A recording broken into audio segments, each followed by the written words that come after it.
Hello दोस्तों, आपका बहुत बहुत स्वागत है हमारे यूट्यूब चैनल अंग्रेजी एकेडमी में। दोस्तों, आपकी जो रीट मेंस एग्जाम है उसके लिए जो आपका इंफॉर्मेशन एंड टेक्नोलॉजी का जो पार्ट दे रखा है, सबसे इम्पोर्टेंट जो पार्ट है आपका, वो हमने जो फर्स्ट पार्ट उसका देखा था हमने, यानी कि जो 9th क्लास की जो बुक है उसके अंदर हमने जो इम्पोर्टेंट चीज़ें हैं वो देखी थी। आज हमारा जो पार्ट 2 है कंप्यूटर का सामान्य परिचय, यानी कि इंफॉर्मेशन टेक्नोलॉजी का जो दूसरा पार्ट है, उसके अंदर हमने बहुत ही इंपॉर्टेंट क्वेश्चंस का सिलेक्शन किया है। शायद इनसे बाहर ना आए। और आपको एक चीज़ का विशेष ध्यान रखना है। देखिए, पढ़ने को तो बहुत कुछ है, लेकिन इसके अंदर हम जो सिलेक्टेड चीज़ें पढ़ेंगे तो ही हमारा सिलेक्शन सुनिश्चित है। और वही चीज़ आपको क्या करनी है इसके अंदर, इस सेशन के अंदर हम डिस्कस करने वाले हैं। इसके अंदर 47 क्वेश्चंस का हमने इंक्लूड किया है और बहुत ही इंपॉर्टेंट क्वेश्चंस का हमने यहाँ पे सिलेक्शन किया है। तो देखिए, 1 to 1 यहाँ पे एक्सप्लेन करेंगे। आपको थोड़ा सरसरी नज़र से देखना है, अच्छे से इनको थोड़ा सा दिमाग में फिट करके रखना है। तो देखिए, पहला क्वेश्चन है कंप्यूटर का जो सामान्य परिचय है उसका जो हमारा पार्ट है।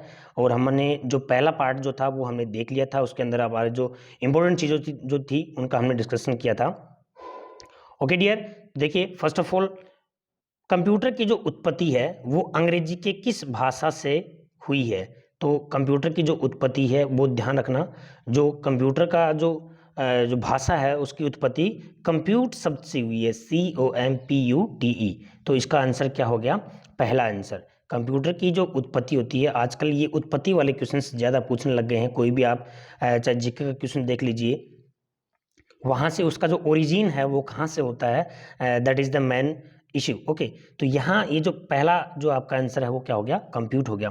कंप्यूटर की किसी विशिष्ट भाषा में लिखे गए निर्देशों के समूह को क्या कहते हैं? यानी कि जो विशिष्ट भाषा है उसमें कुछ भी अपन लिखेंगे तो उसको प्रोग्राम बोलेंगे, सीधी सी बात है। कंप्यूटर के अंदर जो कुछ भी अपन लिखेंगे ना उसको हम क्या बोलेंगे? प्रोग्राम बोलेंगे। अनुप्रयोग के आधार पर कंप्यूटर का प्रकार इनमें से कौन सा नहीं है? तो इनमें से कंप्यूटर का जो प्रोग्राम है वो एनालॉग कंप्यूटर है, उसके बाद में डिजिटल कंप्यूटर है, हाइब्रिड कंप्यूटर है, उसके बाद में डेस्कटॉप कंप्यूटर। तो ये इसका ये प्रकार नहीं है। डेस्कटॉप कंप्यूटर जो होता है ना वो नहीं होता है, बाकी ये तीनों के तीनों क्या होते हैं? कंप्यूटर के प्रकार होते हैं। ओके डियर, नेक्स्ट आपका देखिए इसके अंदर जो है बता रखा है, क्वेश्चन नंबर जो 4 है वो देखिए। स्पीडोमीटर जो है, स्पीडोमीटर घड़ियां, विद्युत मीटर, थर्मामीटर, वोल्टेज मीटर आदि उदाहरण हैं। तो ये किस चीज़ के उदाहरण हैं? यहाँ आपको एनालॉग कंप्यूटर जो होता है उसके उदाहरण है यहाँ। ओके, जो स्पीडोमीटर की जो घड़ियां होती है वो एक एनालॉग कंप्यूटर के एग्जाम्पल्स हैं। क्वेश्चन नंबर 5 आता है, निम्नलिखित में से असत्य विकल्प का चयन कीजिए। आपको असत्य जो इसमें दे रखा है वो विकल्प आपको फाइंड आउट करना है इसके अंदर। पहला, एनालॉग कंप्यूटर अंकों पर कार्य न करते हुए भौतिक रूप से उपलब्ध डाटा पर सीधे कार्य करता है। देखो ये बात तो बिल्कुल सही है। डिजिटल कंप्यूटर अंकों पर कार्य करते हैं, ये भी राइट है भाई, डिजिटल में वो अंक ही शो होंगे। हाइब्रिड कंप्यूटर का उपयोग चिकित्सा के क्षेत्र में खूब हो रहा है, that is also right. Analogue computer में सभी डाटा व निर्देश एक साथ इनपुट किए जाते हैं। तो ये जो है एनालॉग कंप्यूटर में एक साथ ये नहीं है। तो इसका आंसर क्या हो गया आपका? 4 हो गया। ध्यान रखना, बहुत ही इंपॉर्टेंट क्वेश्चन जो हैं उनका हमने यहाँ पे सिलेक्शन किया है। आपको रिपीट करने हैं, बार बार इनको याद करने हैं। एक बार आप लोग रिपीट करोगे 2-3 बार तो आई होप कि आपको अच्छे से याद हो जाएंगे और निश्चित रूप से आप क्वेश्चन को सही वहाँ पे कर पाओगे। क्वेश्चन नंबर 6, आकार के आधार पर कंप्यूटर को कितने प्रकारों में वर्गीकृत किया गया है? तो आकार के आधार पर कंप्यूटर को यहाँ 4 भागों में वर्गीकृत किया है। कितने भागों में किया है? 4 भागों में वर्गीकृत किया है।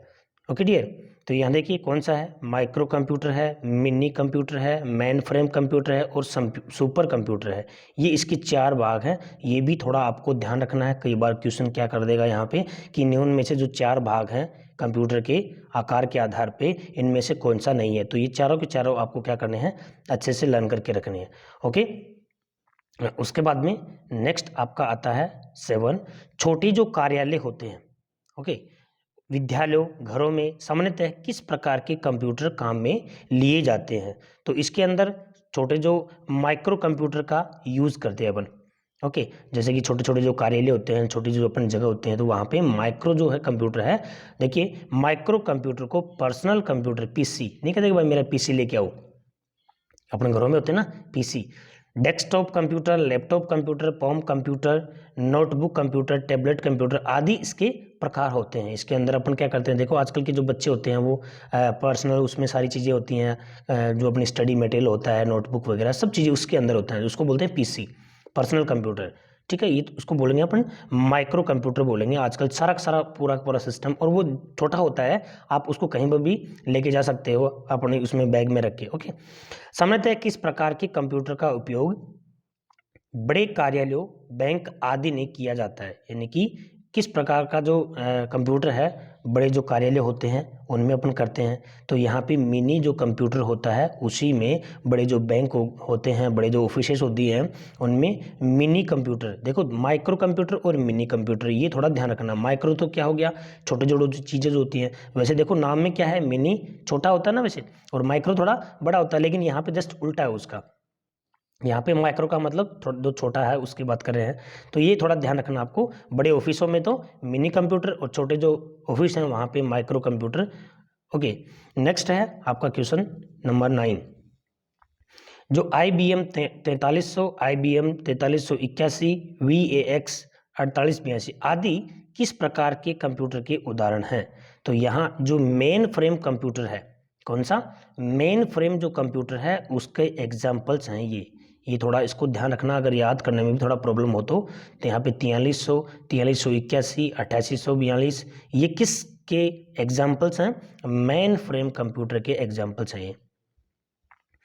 क्वेश्चन नंबर 10, किस प्रकार के कंप्यूटर का उपयोग प्राय रेलवे, आरक्षण, बीमा कंपनियों, अनुसंधान संस्थानों एवं बड़े व्यापारिक संगठनों में किया जाता है। तो देखो डियर, यहाँ पे आपका वही मेन फ्रेम कंप्यूटर ही होता है, वो मेन फ्रेम कंप्यूटर है, उसी का उपयोग रेलवे, आरक्षण, बीमा कंपनी और जो भी इनोवेशंस होते हैं या फिर जो भी इन्वेंशन जो इंस्टीट्यूट होती हैं वहाँ पे इन चीज़ों का उपयोग किया जाता है। कौन से का, मेन फ्रेम कंप्यूटर का किया जाता है।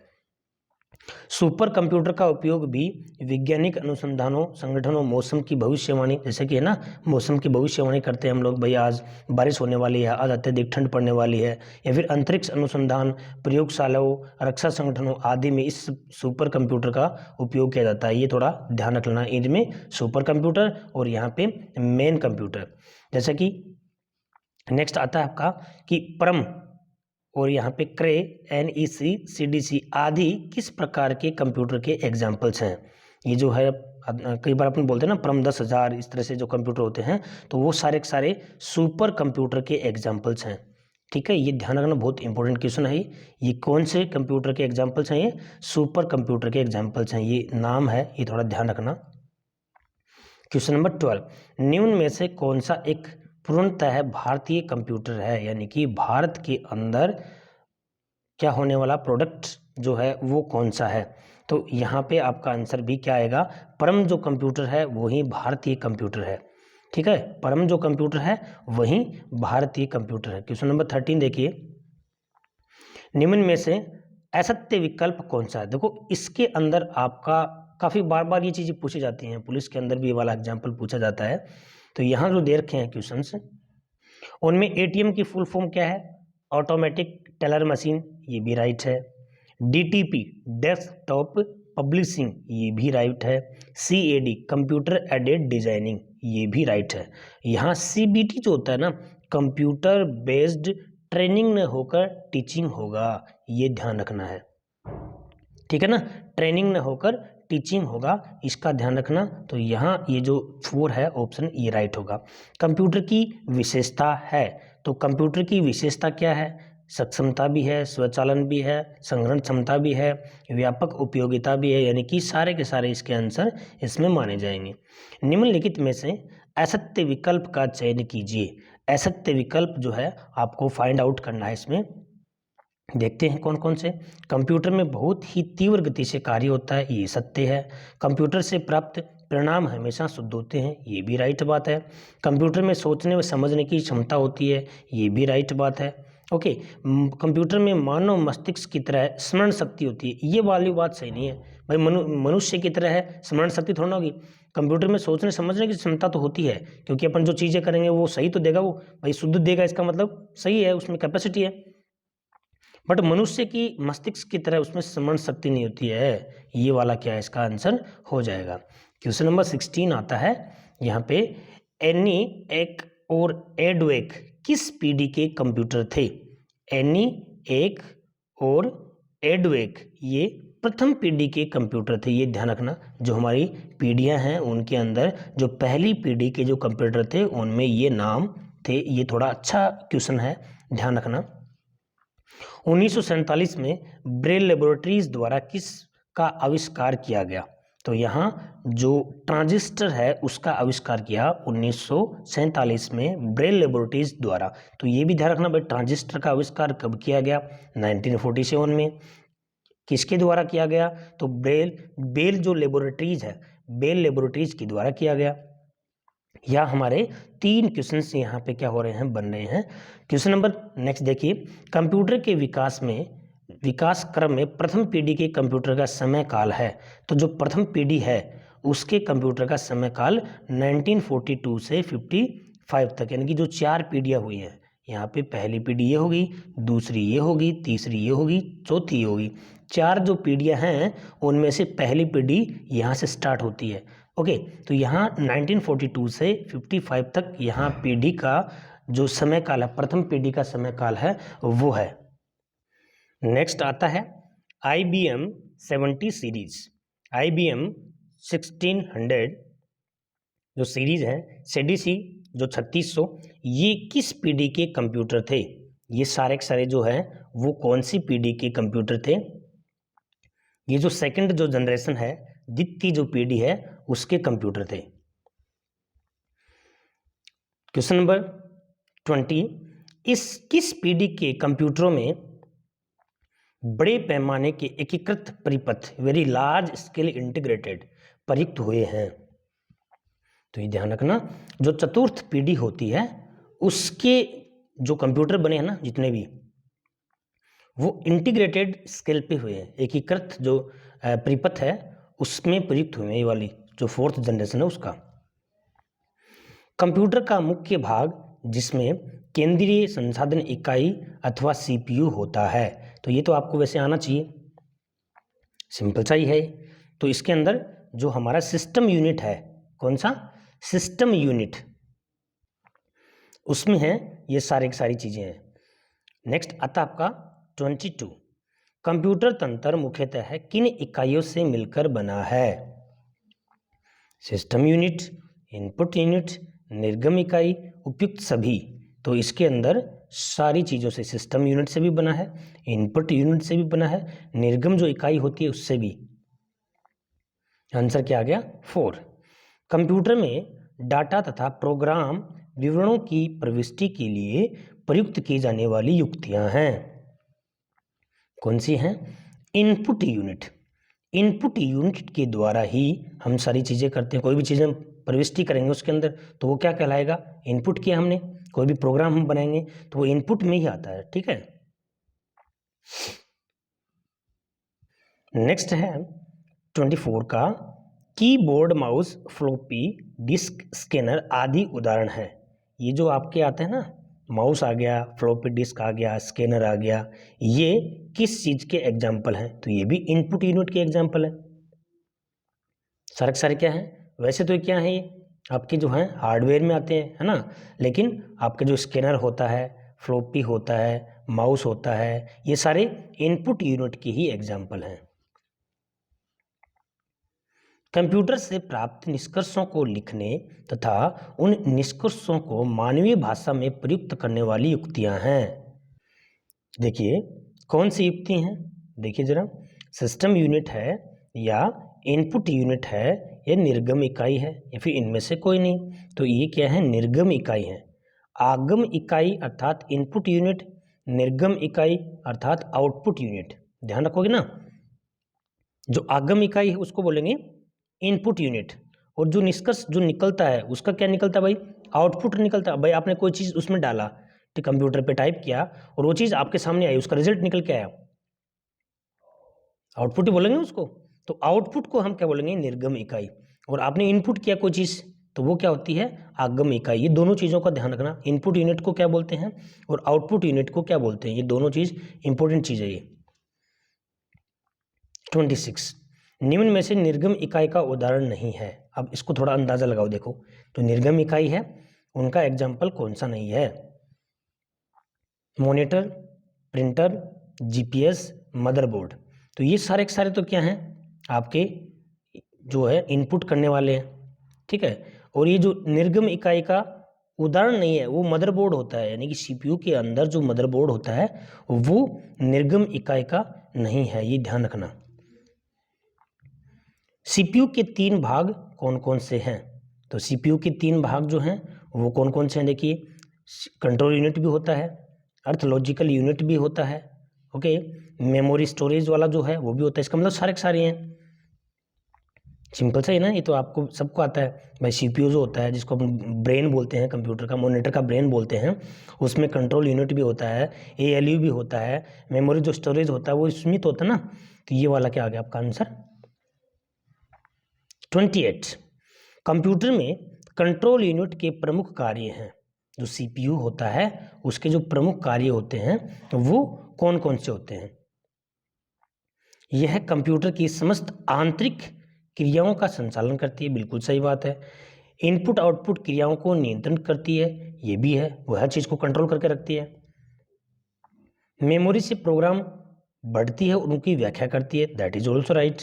तो यहाँ उपयुक्त सभी, ये सारे के सारे इसमें क्या हैं, तो ये ध्यान रखना जो सीपीयू होता है उसके प्रमुख कार्य हैं वो ये वाले सारे के सारे हैं, अच्छे से याद कर लेना। कंप्यूटर में लॉजिकल ऑपरेशंस का कार्य कौन सी युक्ति करती है, तो जो कंप्यूटर होता है उसमें कौन सी युक्ति करती है, लॉजिकल, लॉजिक लगाते हैं ना अपन, कोई भी अपन उसमें डालेंगे अंक गणितीय तार्किक जिसको अपन बोलेंगे ना, कोई भी आप लोग डालोगे उसमें लॉजिकल, लॉजिक चीज़ें तो किससे, अंकों से होती है, तो अंकों से होगा। तो ये जो क्वेश्चन आंसर जो थर्ड है ना, अंक गणितीय एवं तार्किक इकाई अर्थलॉजिकल यूनिट, एएलयू की फुल फॉर्म क्या होती है, अर्थलॉजिकल यूनिट, ठीक है ना। सीयू क्या होती है, कंट्रोल यूनिट, और एसयू स्टोरेज यूनिट, ये है। लेकिन यहाँ एएलयू जो होता है कंप्यूटर में लॉजिकल ऑपरेशन का काम करता है। नेक्स्ट आता है 30, मेमोरी को मुख्य रूप से कितने भागों में विभाजित किया जाता है, तो जो मेमोरी होती है रैम और रोम, रैम और रोम, ये आ गया आरएएम और ये क्या आ गया आरओएम। देखो नहीं कहते कि भाई कितनी रैम है आपके फ़ोन की, कितनी रैम है, तो वो होता रीड एक्सेस मेमोरी, ठीक है, रीड ओनली मेमोरी। इस तरह से देखो इसकी फुल फॉर्म भी करके दे रखा है नीचे। तो यहाँ जो 30 का आंसर है वो क्या हो गया, 2 हो गया। एक जो है आपका आंसर ऑप्शन ए यानी कि 2 है उसमें। देखो इसकी जो मेन मेमोरी होती है ना वो है रीड नहीं सॉरी रैंडम होता है वो, रैंडम एक्सेस मेमोरी यानी कि अस्थायी मेमोरी, और यहाँ पे रीड ओनली मेमोरी यानी कि स्थायी मेमोरी, ये 2 होती हैं उसमें। बाह्य मेमोरी, एक्सटर्नल मेमोरी भी होती है एक बाह्य मेमोरी, ठीक है। लेकिन जो इसकी जो मेन जो है मुख्य जो पार्ट है ना वो ये होंगे 2, कौन सा, रैंडम एक्सेस और दूसरा रीड ओनली मेमोरी। ये ध्यान रखना, इनकी फुल फॉर्म याद करके रखना है। 31 का प्रोम, ई प्रोम और ई प्रोम किसके भाग हैं, तो ये जो हैं वो रोम के भाग हैं, ये ध्यान रखना, ठीक है ना। रीड ओनली मेमोरी के भाग हैं, पार्ट हैं, प्रोम, ई प्रोम और ई प्रोम, ये इसके पार्ट हैं, ये अच्छे से ध्यान रखना। देखिए इनकी फुल फॉर्म देख लीजिए थोड़ा। यहाँ पे प्रोम का मतलब क्या हो गया, प्रोग्रामेबल रीड ओनली मेमोरी, ठीक है। EPROM erasable programmable read only memory, और EEPROM का मतलब इलेक्ट्रिकली और इरेजेबल, इलेक्ट्रिकली इरेजेबल, और यहाँ पे क्या हो गया मेमोरी, ठीक है ना, रीड ओनली मेमोरी। इसके आगे फुल फॉर्म आप कर लेना, ये जो डबल ई है ना उसका इलेक्ट्रिकली और इरेजेबल, ये 2 होते हैं। फिर उसके बाद में क्या आ गया, प्रोग्रामेबल रीड ओनली मेमोरी, ये रोम की बन गई है। ओके, नेक्स्ट आता है निम्नलिखित में से सही विकल्प का चयन कीजिए। तो यहाँ पे जो सही विकल्प है आइए देखते हैं कौन सा, मेमोरी में सूचना बिट के रूप में संग्रहित की जाती है, बिल्कुल सही है। कंप्यूटर की पूरी आंतरिक क्रिया बाइनरी अंक प्रणाली पर, बिल्कुल सही है। बाइनरी जो अंक होते हैं ना 0 और 1, उसी पे डिपेंड है पूरी पूरी। बाइनरी अंक प्रणाली में केवल 2 ही अंक 0 व 1 होते हैं, बिल्कुल सही है। इसका मतलब इसके अंदर चारों के चारों ऑप्शन सही हैं।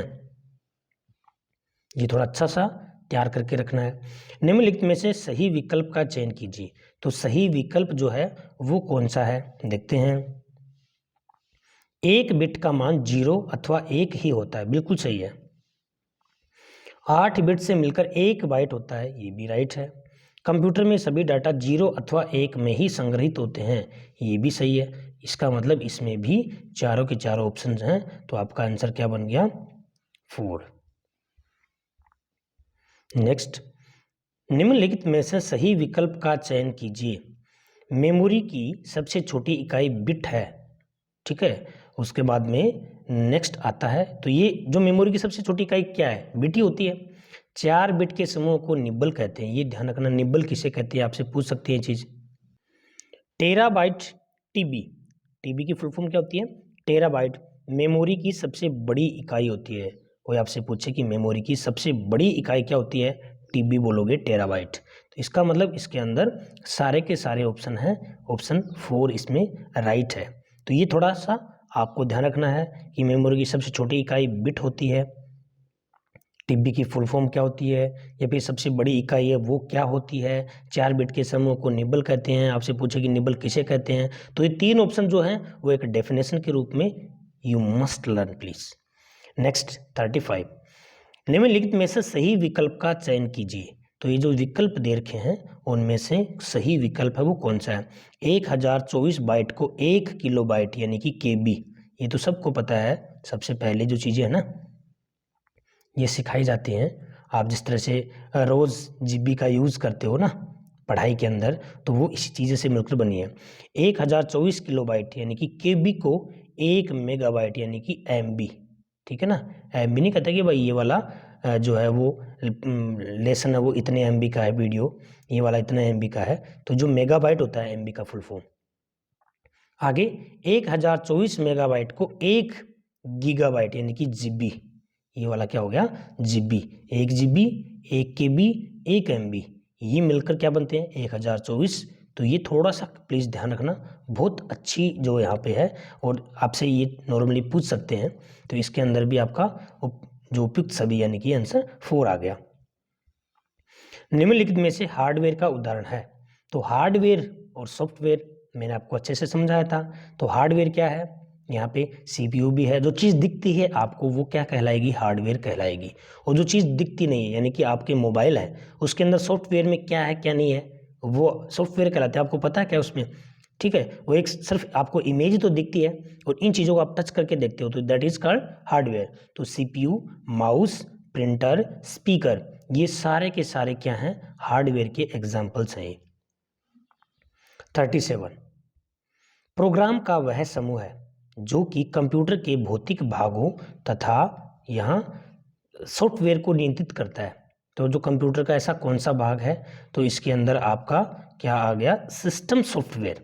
सिस्टम सॉफ्टवेयर जो है ना वो प्रोग्राम का वह समूह है जो कंप्यूटर के भौतिक भागों तथा सॉफ्टवेयर को नियंत्रित करता है। तो सिस्टम का जो सॉफ्टवेयर है उसी से तो होता है। आप फ़ोन के अंदर कोई भी चीज़ यूज़ कर रहे हो, किसी भी सॉफ्टवेयर का यूज़ कर रहे हो, तो वो आपकी जो है हर चीज़ को क्या करेगा, कंट्रोल करेगा, उसको नियंत्रित करेगा उसको। तो ये थोड़ा ध्यान रखना है।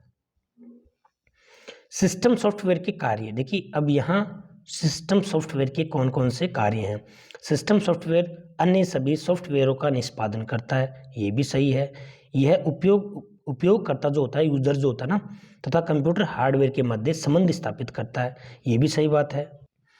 इसका उपयोग विभिन्न सॉफ्टवेयरों के निर्माण के लिए किया जाता है। कंप्यूटर स्रोतों जैसे memory, processor, input, output device को नियंत्रित करता है। तो ये सिस्टम सॉफ्टवेयर के कार्य हैं चारों के चारों।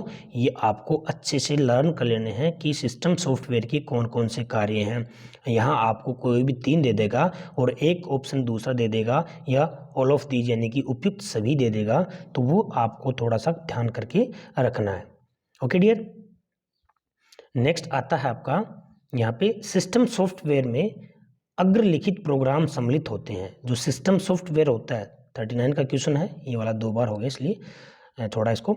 सिस्टम सॉफ्टवेयर में अग्रलिखित प्रोग्राम सम्मिलित होते हैं। कौन कौन से होते हैं? ऑपरेटिंग सिस्टम भी होता है, यूटिलिटी प्रोग्राम भी होता है, प्रोग्रामिंग भाषाएं भी होती हैं, और भाषा संसाधक यानी कि लैंग्वेज ट्रांसलेटर। ये सारे के सारे इसमें क्या हैं?